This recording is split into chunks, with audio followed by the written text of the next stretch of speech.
માંજલપુરના સરસ્વતી 4 રસ્તા પાસે લારી ગલ્લાના દબાણને આડેધડ પાર્કિંગના કારણે સોસાયટીનો રસ્તો બ્લોક થઈ જતા સોસાયટીના રહીશોએ એકત્ર થઈ કાયમી ધોરણે રસ્તો ખુલ્લો કરવાની માંગ સાથે હોબાળો મચાવ્યો. પ્લેન ક્રેશ દુર્ઘટનામાં માંજલપુરના સરસ્વતી 4 રસ્તા નજીક આવેલ ધનલક્ષ્મી કોમ્પ્લેક્સ ખાતે રહેતા કલ્પનાબેનનું નિધન થયું હતું. સંબંધીઓને આ અંગેની જાણ થતાં તેઓ તેમના ધનલક્ષ્મી કોમ્પ્લેક્સ ખાતેના નિવાસ સ્થાને પહોંચી રહ્યા છે, પરંતુ લોકોને સોસાયટીમાં પ્રવેશતા દરમિયાન અવ્યવસ્થા ઊભી થતાં સોસાયટીના રહીશોએ શુક્રવારે રાત્રે ગેરકાયદેસર લારીના દબાણો સામે પાયો ચડાવી દુકાનદારો તથા લારી ધારકોના ગ્રાહકોના વાહનોના આડેધડ પાર્કિંગના કારણે ભારે હોબાળો મચાવ્યો હતો. મળતી માહિતી મુજબ સોસાયટીના રહીશોનું કહેવું છે કે રાત્રે 1 વાગ્યા સુધી અહીં ખાણીપીણીની લારીઓ શરૂ રહે છે. લોકો બર્થડે ઉજવવા આવે છે અને શોર મચાવે છે. દુકાનદારોએ પોતાની દુકાન આગળ લારીઓ ઊભી રખાવી છે. કેટલાક લોકો સોસાયટીના કોમન પ્લોટમાં ઘૂસી જાય છે અને ગ્રાહકોના આડેધડ પાર્કિંગ થાય છે. અગાઉથી જ અહીં રસ્તો ખોદી નાખ્યો હોય. રસ્તો સાંકડો છે, જેથી સોસાયટીના રહીશોને સોસાયટીમાં પ્રવેશવા માટે મુશ્કેલી ઊભી થાય છે. ઘણા સમયથી આ સમસ્યા હોય. કોર્પોરેશન અને પોલીસને અનેક વખત રજૂઆત કરી છે. કોર્પોરેશન કાર્યવાહી કરી લારી લઈ જાય, જેના બીજા દિવસે ફરી લારીઓ કાર્યરત થઈ જાય છે.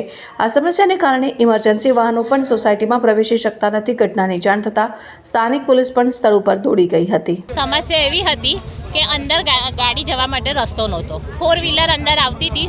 કેટલો બધો હોર્ન મારવામાં આવ્યો. અમે અંદર બાકડા પર લેડીઝ બેઠા હતા, અમે બહાર આવી ગયા, પણ અહીં જે છોકરાઓની ગાડી હતી એ ઊભા થઈને ગાડી હટાવી ના.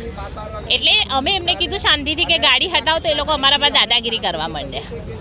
એ જ પ્રોબ્લેમ હતું. એ લોકોને ખબર પડવી જોઈએ ને કે અંદર જવાનો રસ્તો છે. 3 રસ્તા પર ગાડીઓ મૂકવા પડે છે, તો એ બધાના હેલ્થ માટે બી નુકસાનકારક જ છે ને. છોકરાઓ 12 વાગે અહીં બર્થડે ઉજવે છે, તો અમને બધાને પ્રોબ્લેમ થાય છે. અમે 2 થી કેટલી બધી વાર કમ્પ્લેન કરી, પણ કોઈ સોલ્યુશન આવતું નથી. આજે બી અમે એમને શાંતિથી જ કીધું એ છોકરા કે ગાડી હટાવો, તો એ લોકો સામે થયા એટલે અમે બધા દબાણ હટાવવામાં આવે છે, પરંતુ બીજા દિવસે એ જેસે તે વૈસેની પરિસ્થિતિ જોવા મળે છે. શું કહેશો? હવે એ તો કોર્પોરેશન વાળાએ જોવાનું કે આટલી બધી પબ્લિક હેરાન થાય છે, તો એમને જ એનો નિકાલ લાવવાનો હોય. હા બેન, આજે જે વસ્તુ જે દુર્ઘટના ઘટેલી, આજે આપણી બેન છે તો બી અંદર આવવા માટે રસ્તો નથી. એના ઘરે આવનારા મહેમાનો બી શું વિચાર કરતા? એ બિચારા બહાર ગાડીઓ મૂકીને ચાલીને સિનિયર સિટીઝન બધા અંદર આવી રહ્યા છે. બેન, આજે બધી બહેનો અને ભાઈઓ બધા બહાર નીકળ્યા. આજે કેમ નીકળવું પડ્યું આટલું બધું? આટલી વસ્તુ કારણ શું છે? 3 થી 4 વાર થયું. કારણ કે એ લોકો અને એ લોકો સામે થઈ જાય છે. ચાલુથી અમારા છોકરાઓને નુકસાન થશે તો કોણ જવાબદારી લેશે? કારણ કે વારે ઘડીએ થાય છે. દર શનિ રવિનો પ્રોબ્લેમ છે. તમારી મુખ્ય માંગ શું છે? અમારી મુખ્ય માંગ એ જ છે કે અમારે આ રસ્તો ક્લિયર જોઈએ ને આ બહારની લારીઓ બધી હટી જવી જોઈએ. એમને ધંધો કરવો જોઈએ, એમની દુકાનમાં ધંધો કરે. આજે બહાર અનલીગલી લારીઓ મૂકી છે, બધી હટી જવી જોઈએ. શું નામ તમારું? સુનીતા. સમસ્યા એવી કારણ શું હતું? આજનું કારણ એવું હતું કે અમારા સોસાયટીના રહીશોને રાત્રે ગાડી લઈને કે બાઇક લઈને પણ અંદર એન્ટર થવું હોય. આ મેઇન ગેટ છે અમારો. અમે 2 જગ્યા બોર્ડ માર્યા છે કે સોસાયટીનો રસ્તો હોવાથી પાર્કિંગ વ્યવસ્થિત કરવું. આવું અમે લગભગ છેલ્લા વર્ષથી કહીએ છીએ. અમે બહુ શાંતિથી કહીએ છીએ કે અમે સોસાયટીવાળા કંઈ ઘર છોડીને જતા ના રહીએ. આ બધા કેવું કરે છે કે દુકાનમાં ધંધો કરે યોગ્ય છે, પણ દુકાનની બહાર લારી ઉપર રાખીને જે ભાડે જગ્યા એ લોકો ભાડું ખાય છે અને હેરાન અમે થઈએ છીએ. અને બીજું, કોઈ પણ સારો ખોટો પ્રસંગ અમારી કોમ્પ્લેક્સમાં હોય, એમ્બ્યુલન્સે પણ આવવું હોય, જવું હોય, તો કોઈ પણ માર્ગ નથી મળતો. તમે વિચારી શકો કે ઉંમરવાળા ગયડા માણસ અમે ગઈકાલે અહીં આગળ બહાર ઉતારવા પડ્યા, હાથ ઝાલીને સાઈડમાંથી લાવવા પડ્યા. અમારી સોસાયટીમાં અમારે રહેવાનું, અમારે રિક્વેસ્ટ કરવાની. બહારના ગમે તે એરિયામાંથી માણસો અહીં આવે છે, બિંદાસ પાર્કિંગ કરે, દાદાગીરી કરે. અને તમે વિચાર કરો, આજે જનસૈલાબ બહાર આવ્યું છે આખું કોમ્પ્લેક્સ. આજે અમારા સોસાયટીનો એક અમારા દીકરીને, અમારા ભાભીને અમે ખોયા છે. બહુ દુઃખદ પ્રસંગ ગઈકાલે બનેલો હતો. તમે માનશો નહીં, એમના પણ સગાવાલા, કોર્પોરેશન, રિલેટિવ, એ આવા ખરાબ પ્રસંગમાં એ લોકો પણ કાલે એ વિચાર કે અમે ગાડી ક્યાં મૂકીએ, અમે બાઇક ક્યાં મૂકીએ. હવે અમે વિચારમાં પડી ગયા કે આવા દુઃખ પ્રસંગમાં કંઈ અમે કોઈની જોડે ઝઘડો કરીએ. તમે વિચારી શકો છો કે જો કોર્પોરેશન ખાલી ટેમ્પરરી સોલ્યુશન લાવતું હોય તો એ સોલ્યુશન ના કહેવાય કે આજે આવ્યા છે, ભેગા થયા છે એટલે કામ થઈ ગયું. કાલથી પરમેનન્ટ થવું છે.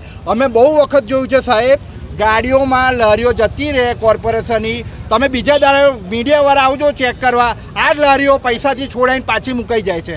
તો સાહેબ આમાં જવાબદાર કોણ? ને એ લોકો ભાડું તો લેશે જ ને વારંવાર આ દુકાનવાળા ઘટનાઓ પર. બની રહી છે અને સાહેબ આ મેઇન રોડ અડધો તમને કહું, આ મેઇન રોડ છે ઢંકાઈ જાય છે. તમે જવાની તમે ગાડીઓ બાઈકો રાતે તમે બધા સિગરેટો પી બધા બાઈકો કંઈ વાતો કરે, હા ઈ કરે, બિંદાસ બર્થડે પાર્ટીઓ કરે રોડ પર રાતે 2 વાગ્યા સુધી, એટલું ન્યુસન્સ. સાહેબ જવાબદાર કોણ બોલે? પોલીસ તો જ્યારે એમનું કામ કરવાનું હોય તો કરે છે વ્યવસ્થિત, પણ પોલીસ હાજર ના હોતા રહે. શું કહેશો આજે આપણા સોસાયટીના કોઈ ભાભી કે દીકરી ગયા છે, હા. તો એ વિષય માટે તમે શું કહેશો? આજે માણસોને અંદર આવવા માટે હા. જગ્યા નથી. આજે કલ્પનાબેન પ્રજાપતિ જે અમારા ધનલક્ષ્મી કોમ્પ્લેક્સના બહુ જ સારા વ્યક્તિત્વ ધરાવતા હતા, હસમુખા સ્વભાવવાળા, અમારા દરેક તહેવારમાં એ ભાભી હાજર હોય, દરેક તહેવારમાં એમનું મોટું યોગદાન હોય. અને તમે જુઓ કે ભાભી કાયમ હસમુખા સ્વભાવવાળા, આજે અમારા બધા કોમ્પ્લેક્સવાળા એટલું શોકમાં લાગી ગયા છે કે કશું એમના માટે બોલવા માટે શબ્દ નથી.